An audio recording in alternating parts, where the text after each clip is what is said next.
Can you tell the difference between a real cop and an impersonator? In the dark? What would you do if someone knocked on your door at 3 a.m. wearing a police uniform, claiming they were there for an emergency? Would you open the door? Or would you wait until he peeks through your bedroom window and calls you by name?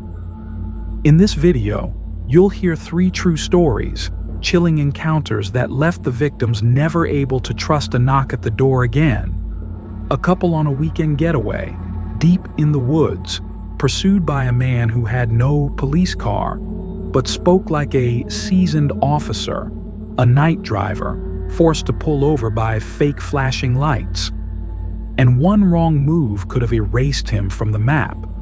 And a security system salesman who returned after midnight, no longer smiling, now dressed in uniform, and wants you to believe he's there to protect you. The question isn't who are they, it's how did they know you live alone? If you've ever thought the police were there to save you, watch this video to the end and ask yourself, what would you do when the protector is the one waiting for you to unlock the door, turn off the lights, lock the doors, and press play?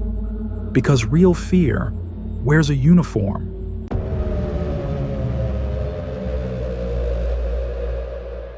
When Daniel invited Rose on a weekend trip to Quincy, he didn't think much of it. It was just a casual suggestion during their 5th date, a soft nod over an afternoon cappuccino, a laid-back offer to visit his family's cabin they often used during summer. Quincy was a small town tucked deep in the pine forests of Northern California. Quiet, fresh, a place where every breath carried the scent of pine and decaying leaves. 2 days later, they hit the road. The car wound its way along twisting mountain roads, cutting through trees tinged with October's red and orange. Rose sat in the passenger seat, eyes fixed on the scenery streaming past the window. She laughed often, shared childhood stories, and asked about Daniel's family. And for that moment, everything felt strangely calm. The cabin sat on the outskirts of town, nestled on a 5-acre property surrounded by old-growth forest. The entryway was marked by an old wooden gate, left closed but never locked, more a symbolic barrier than a real one. Daniel stepped out, pushed the creaking gate open, and drove the car up to the front porch. Rose marveled at the overgrown vines along the eaves, the mix of pine wood and old paint hanging in the crisp autumn air. They had lunch, fired up the hot tub on the back deck, and strolled into town to visit the local history museum. Everything passed slowly, like the world had paused just for them to enjoy the stillness. That evening, they soaked in the steaming water, mist rising around them. Only the breeze swaying and the gentle wind filled the air. And then, a sound. Sharp, distinct, like footsteps on dry leaves. Daniel sat up straight. Rose whispered, "A bear?" But bears don't circle houses, and bears don't say, "Police, open up." Daniel pulled Rose inside and shut off all the lights. Through a gap in the curtain, they watched a man's silhouette moving silently around the cabin. And when Daniel looked out toward the road, there was no police car parked out front, only the woods, and the night closing in. Daniel locked the back door tightly, heart pounding in his chest. Rose stood frozen in the middle of the living room, towel wrapped around her, eyes wide and unblinking. Outside, faint footsteps circled the porch, crunching over thick layers of dry leaves along the wooden floorboards. "Police," the man's voice called again, this time from the front door, not rushed, not angry, just disturbingly calm. Daniel stepped slowly toward the door but didn't open it. He called out, trying to sound steady. "What's going on?" "I received a call about a break-in at this address." "A break-in?" Daniel frowned. "We own this property. No one called the police." The nearest neighbor is nearly half a mile away." Silence. Then the voice came again, firmer, clipped. "I need you to open the door, now." Daniel said nothing. Instead, he carefully pulled back the edge of the curtain next to the window. Darkness blanketed the ground, moonlight barely illuminating twisted tree limbs. But what made his blood run cold was the complete absence of a police vehicle. No flashing lights, no logos, no official plates. He turned to Rose and whispered, "No car." "I don't think he's a real cop." Just then, a heavy bang on the front door jolted both of them. Daniel rushed to the bedroom, pulled his father's old shotgun from under the bed, and loaded it. The metallic click sliced through the silence like a warning. Then, nothing. No retreating footsteps, no voice. Just silence, stretched thin like wire. Daniel peeked out again. No one. "Maybe he's gone," Rose whispered. But they were wrong. An hour later, after they had calmed down slightly in the bedroom, there was a soft knock at the window. Just one tap, as if someone were testing, waiting for a reaction. Daniel shot up, gently pulled the curtain aside, and found himself face to face with the man standing right outside the glass, staring in. The man saw Daniel. He didn't flinch. He just smiled. Daniel screamed and stumbled backward. Rose gasped in panic. Gripping the shotgun, Daniel raced to the back door, flung it open, and fired 3 shots into the air. The cracks tore through the stillness like thunder. No response. No one ran. When he came back inside, Rose's eyes were filled with terror. "We have to get out of here," she whispered. Daniel nodded, but they both knew no one was going anywhere tonight. And that man, he was still out there, somewhere in the trees, waiting. Daniel couldn't sleep. After firing the warning shots, he sat frozen at the edge of the bed, shotgun across his lap. Rose had finally drifted off, drained and exhausted, but he kept his eyes wide open, staring into the darkness outside the window, as if it could swallow the house whole at any moment. No more sounds, no movement, just the hum of insects and the wind rustling through the pine trees, hissing like ghostly whispers. The next morning, they decided to leave earlier than planned. As the car slowly rolled down the gravel path toward the exit, Rose suddenly screamed, her voice sharp with panic. "Daniel, stop the car!" Daniel slammed the brakes. He turned to her and saw her pointing out the window, eyes wide, mouth agape. At the edge of the forest, a lone figure stood watching them, not hiding, not moving, just standing there among the trees, like he wanted to be seen. Daniel looked closer. It was the same man from the night before. Disheveled hair, gray jacket, a face pale as stone, and an expression empty, like he didn't belong to this world. When their eyes met, the man tilted his head, not a greeting, but a study, as if memorizing Daniel, memorizing the car, memorizing the license plate. Then he turned around and vanished into the trees like mist dissolving into fog. Rose began to cry. Daniel gripped her hand to reassure her, but even he couldn't stop the tremor spreading from his palm. They made it home safely that day. No one followed them. No one stopped them again. But that night, as Daniel reviewed the footage from the old security camera his dad had mounted on the front porch, he froze. At exactly 3 a.m., the moment he fired those shots, the camera showed a figure crouching just outside the bedroom window.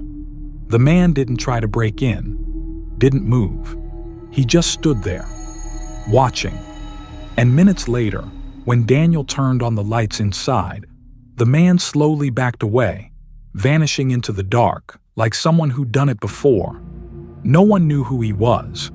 The local police took a report but found nothing. No arrests, no footprints, No evidence, only one chilling warning from the last officer Daniel spoke to. You're lucky you didn't open the door. Some of them, all it takes is one turn of the knob, and your life changes forever. Daniel nodded. But ever since, every time the wind rustles the trees, he imagines that man, still out there, in the woods, watching, waiting for next time. And next time, he might not bother knocking. A month later, Daniel returned to the cabin in Quincy, alone.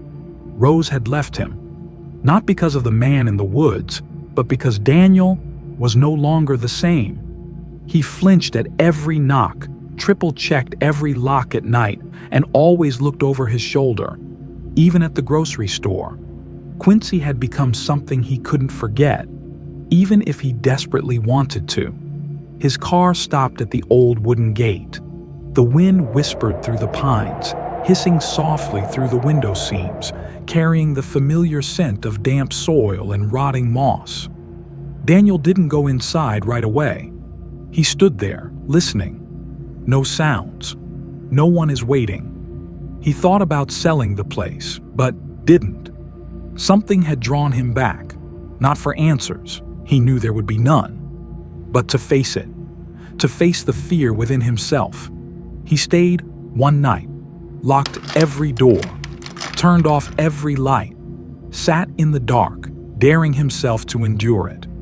And at 2:47 a.m., the doorbell rang. No one was outside, no footprints, no car sounds, only the faint scent of cigarette smoke in the breeze.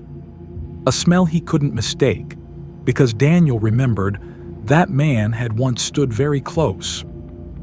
The next morning, Daniel left Quincy again. Since then, he's never slept without a dim kitchen light glowing in the distance, never camp in places without cell service.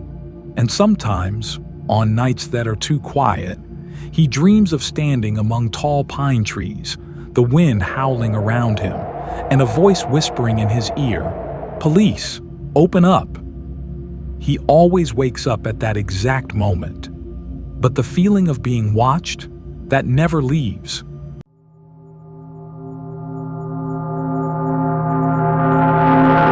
Sleep is the quietest killer. But that night, what jolted Ryan awake wasn't drowsiness. It was something else. Something that made his blood freeze the moment he glanced into the rearview mirror. Flashing red and white lights flickered through the Colorado darkness. He was alone, driving through a mountain pass near Tabernash, surrounded by thick pine forest and a sky as black as a bottomless pit. It was nearly 1 a.m., and the winding road was completely deserted. Not a single car, not a single porch light, just the hum of tires on asphalt and a soft jazz tune playing on the radio. Ryan checked his speedometer. 55th. Not speeding, not swerving, no reason to be pulled over.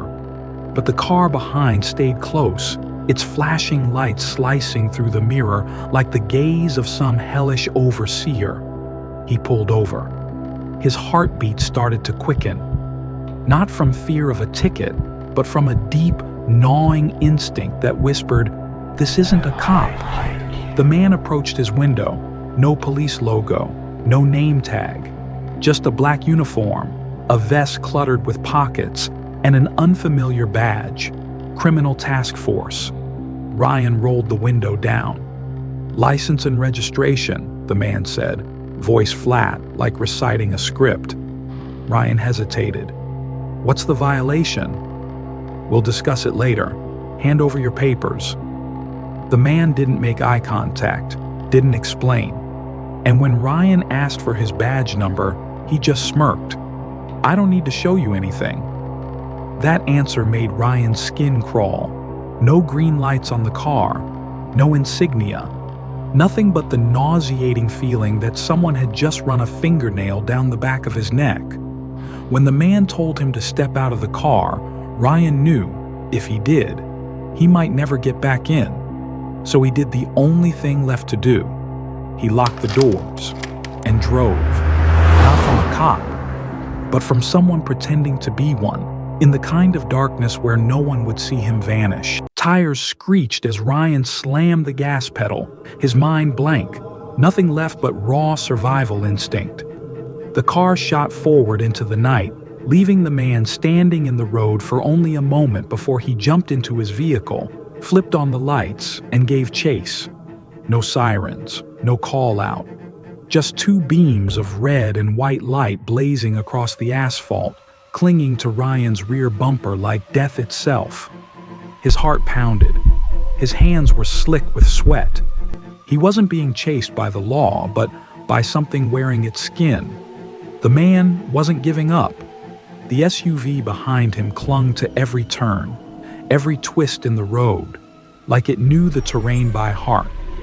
Ryan couldn't go much faster. One wrong move on a curve and he'd plummet off a cliff. He needed a plan. Then, a spark of hope. His phone. With trembling fingers, he dialed 911, eyes never leaving the road. A calm, low female voice answered. 911, what's your emergency? I'm being chased. Someone pretending to be a cop. No green lights, no insignia. Refused to show ID. He told me to get out of the car. The dispatcher's tone shifted immediately. Give me your current location. I'm on the road from Tabernash to Fraser, near the hill. I'm not sure exactly where. We're locating you now. Try to drive straight to the Fraser police station. I'll alert them to be ready. Behind him, the SUV still raged forward. But then, as he reached a major intersection, something changed. The other car suddenly killed its lights and veered off down a side road, vanishing into the darkness like it had never been there. Ryan's heart was still pounding as he pulled up to the Fraser police station. An officer stepped outside, flashlight in hand, badge shining on his vest. This time, it was real. Ryan stepped out, legs shaking. I'm the one who called 911, he said. He's still out there.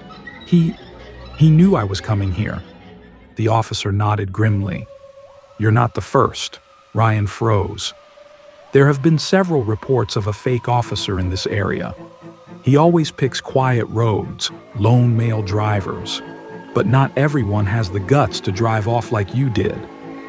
Ryan slumped onto the bench outside the station, heart still thudding. He had escaped, this time. But in the back of his mind, one cold voice kept echoing, "Step out of the car." And he knew. Once he's picked you, sometimes, he comes back. Ryan thought it was over after that night. The police filed a report, promised to investigate, and noted the black SUV and the counterfeit Criminal Task Force badge.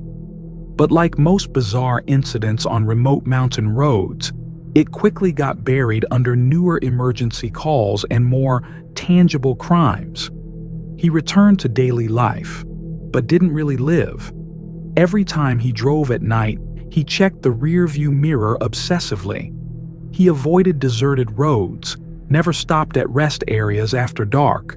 But the fear wasn't on the road anymore. It had seeped into his mind. A week later, driving home from Denver at dusk, Ryan saw something that stopped his heart cold. The black SUV. There it was again, parked 2 cars away at a small roadside gas station. The license plate was dirty, unreadable, but that faded logo on the rear panel, Task Force, was unmistakable. And the man standing beside it, hands in his jacket pockets, stared at Ryan through dark sunglasses. He didn't move, didn't speak, just stood there. A silent reminder that he was still out there, still watching. Ryan backed out immediately, skipping the fuel. He turned around and drove away, heart pounding. He pulled out his phone to call 911, then stopped. What could he say? I saw a suspicious man who might have impersonated a cop a week ago. No proof, no direct threat, just a look. But Ryan understood. This was a new game, no longer a chase, no longer a nighttime ambush. just an appearance, exactly when Ryan thought he was safe. That night, after making it home, he parked in the garage and locked every door. But as he stepped into the living room, a shiver ran through him. The rearview mirror, the thing meant to reflect the road behind, no longer showed the street. It showed his face, pressed against the glass from inside the car, just behind the driver's seat, in the dark. Ryan flipped the garage light on and rushed out, but there was no one there. No footprints, no signs of forced entry, just his car, cold, silent. From that night on, Ryan never drove after dark again, and he never entered his garage without first checking the rearview mirror, because he knows, one day, that face won't come from memory, won't come from a nightmare. It'll be right behind him. Ryan sold his car 3 weeks later, not because it was broken, not because of money, simply because he could no longer sit behind the wheel without feeling a cold breath on his neck, without imagining a hand about to rest on his shoulder from the back seat. The black SUV never showed up again. No new reports. No one else went to the police with a similar story. To the rest of the world, maybe it never happened. But Ryan knew better. He moved, left Colorado, chose a small town in Arizona, no pine forests, no winding mountain roads, and streetlights bright enough to light every corner of the night. But fear isn't something you can outrun with a change of address. One night, as he was washing his face in the bathroom, Ryan heard it. A noise so faint it was almost imaginary. A click, like a car door locking. He stepped to the bedroom window. Beneath the soft yellow glow of the streetlight, a black car crept slowly down the narrow road in front of his house. No flashing lights, no sirens, just a steady motion. Something searching. Ryan couldn't be sure it was him. Didn't need to be. Because what chilled him the most wasn't the red and white lights or the fake badge from a week-long nightmare. It was the perfect silence. The kind that only comes when a predator knows its prey is alone, with nowhere left to run. Since that day, Ryan has lived by 2 rules. Never stop your car at night unless 3 other cars stop too. And if someone knocks on your window without green lights flashing behind them, run. Don't ask. Don't look back.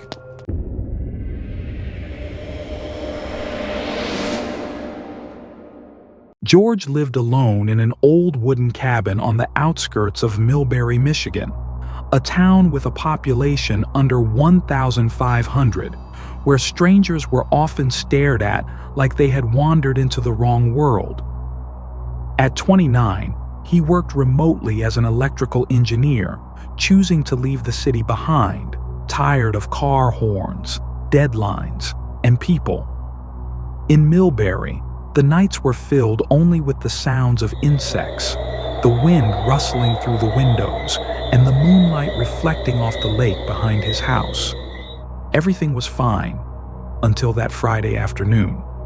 A man appeared at George's door, neatly dressed, holding a clipboard and wearing a friendly smile.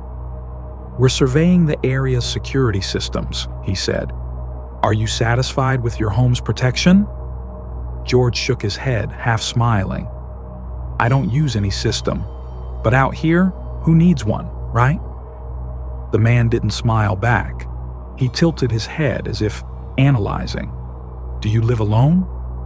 George hesitated, feeling a chill down his spine, but he replied, half joking, "Not yet, but I have a gun." The man smirked. "Good. Self-defense is important, but an alarm system is still necessary. I can install one for free. Just need your contact information." George hesitated, but then thought, maybe he's just a legitimate salesman. So he wrote down his phone number on the form. The man thanked him, turned away. His steps were steady, unhurried, disappearing behind the pine trees along the road. That night, George cooked dinner, turned on the TV, and let the moonlight flood into the living room through the slightly open curtains. Peaceful, silent, until 11 p.m. 3 knocks on the door. Slow, heavy. George froze. He wasn't expecting anyone. No reason for someone to come at this hour.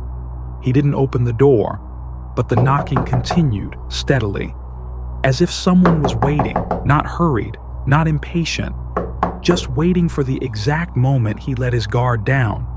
And when he quietly peeked through the curtain, every hair on his body stood on end. A figure, standing right at the door, motionless, silent, just waiting. George gripped the doorknob tightly, heart pounding in his chest. He stepped back a few feet, grabbing a flashlight and the kitchen knife from the table, not because he expected to use them, but because his hands needed something to stop them from shaking. "Someone's outside," he whispered, as if afraid the person might hear his thoughts. The knocking stopped. Silence. Then, George's phone rang. He looked at the screen. ID 911 Emergency Services. The hairs on the back of his neck stood up. No one had called 911. And since when did the police call you? George hesitated for a second, then picked up. "Mr. George?" A deep, polite male voice. "This is the Millbury Police Department. We've received a report of suspicious activity in your neighborhood. You may not have noticed anything, but we have a few questions. Our officer is outside your residence." George swallowed hard. If he's a cop, can he show me his badge through the window? The voice paused briefly, then replied quickly, "That's not possible, for safety reasons. But trust us, you're being protected." George didn't believe it. He hung up, locked the door, drew the curtains tight. The phone rang again. Still 911. George put it aside, grabbed a backup phone from the bedroom, and called the actual 911 line himself. "I'm getting calls from your number, but I didn't contact anyone," he said, his voice hoarse with fear. The dispatcher, a woman this time, replied curtly, "We haven't placed any calls to your number. Lock your doors. Real officers are on their way." Right then, knocking resumed, but this time from the back door, louder, more forceful, as if someone was trying to break in. George rushed toward the back door, knife in hand, but kept his distance. Then, a voice came through the crack in the door. "Open up. This is the police. You're obstructing law enforcement." George shouted, "I've called the police. If you're legit, wait for them to arrive. Then we'll talk." Silence. Then, thud. A powerful kick slammed into the back door, rattling it violently. George didn't scream. He didn't run. He did the only thing left, dashed into his room, locked the door, barricaded it with a table, and sat still, knife in hand, phone pressed to his ear. Outside, footsteps began to retreat.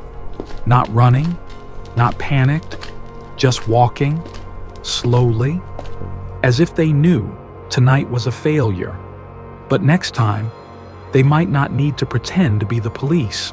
George sat silently in his bedroom, the dim light from the small desk lamp casting the shadow of the knife onto the ceiling like an unfinished slash. His hand still gripped the knife tightly, sweat beading between his fingers. The house was eerily quiet. No footsteps, no knocking. Only the ticking of the clock, slow and persistent, as if counting down to something he wasn't ready to face. Outside, the distant wail of sirens approached. The police were finally arriving. George stood up, cautiously opened the bedroom door, and crept down the hallway. The house was dark, but there was no sign of the intruder. He pulled out his phone, preparing to greet the arriving officers when a message appeared on his screen from an unknown number. "Don't do that. They can't help you." His hand trembled. He opened the front door to see 2 police cars parked in front of his house.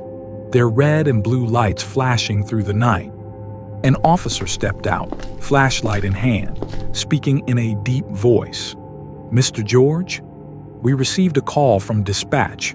Someone attempted to break into your home?" George nodded, his voice hoarse.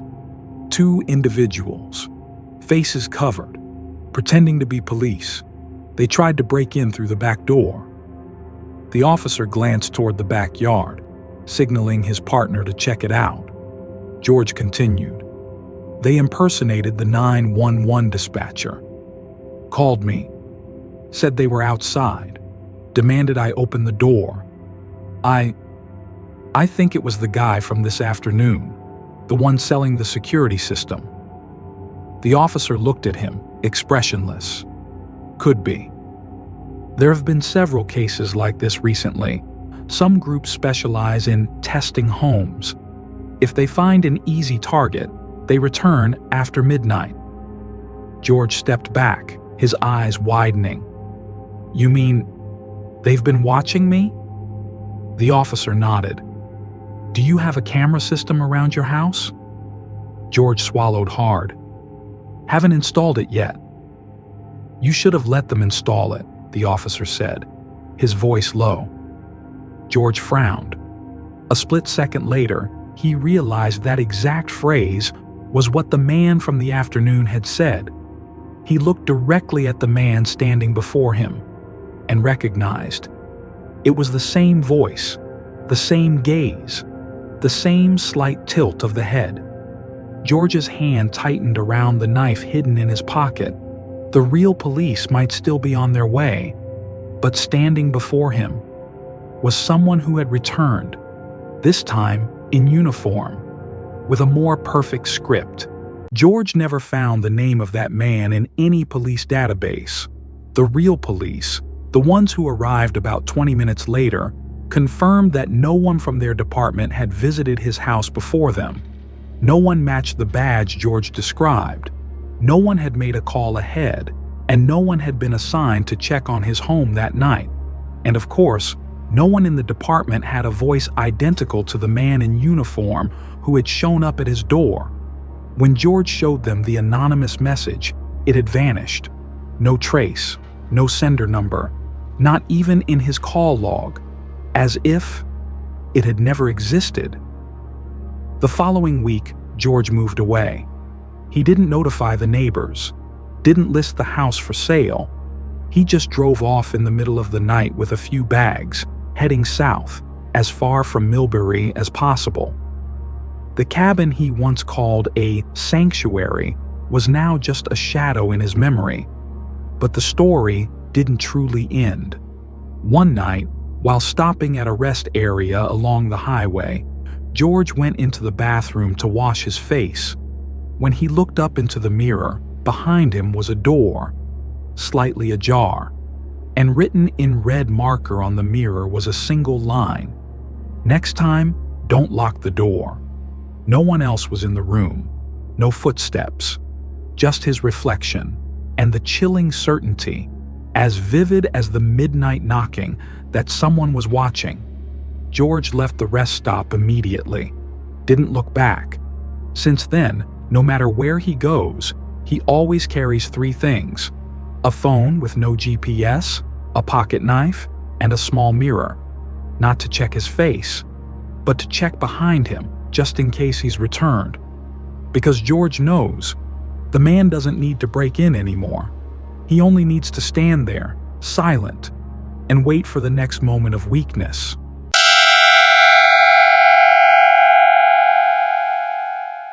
Three stories, 3 near escapes, and 3 predators. No knives, no guns. Just the right knock, at the right time, with the right voice. They don't hide in the dark. They don't break in. They get you to open the door simply because you trust the uniform. If you once thought the scariest thing was footsteps behind you, then after this video, you might start fearing the familiar phrases. "We're the police." "We need your cooperation." "It'll only take a minute." If any moment in this video sent a chill down your spine, leave a comment. If you've ever stayed awake all night with the gut feeling someone was outside your door, we want to hear your story. Because we don't tell ghost stories. We tell stories about people. People who know where you live, who you live with, and what time you usually open the door. Hit like if you'll check your rearview mirror a little more carefully after today. Hit subscribe if you believe that gut feeling that something's not right should never be ignored. And turn on the bell, because the next episode might come sooner than you think. We're not here to scare you. We're just here to remind you. Some nightmares don't start when you fall asleep. They start when you open the door.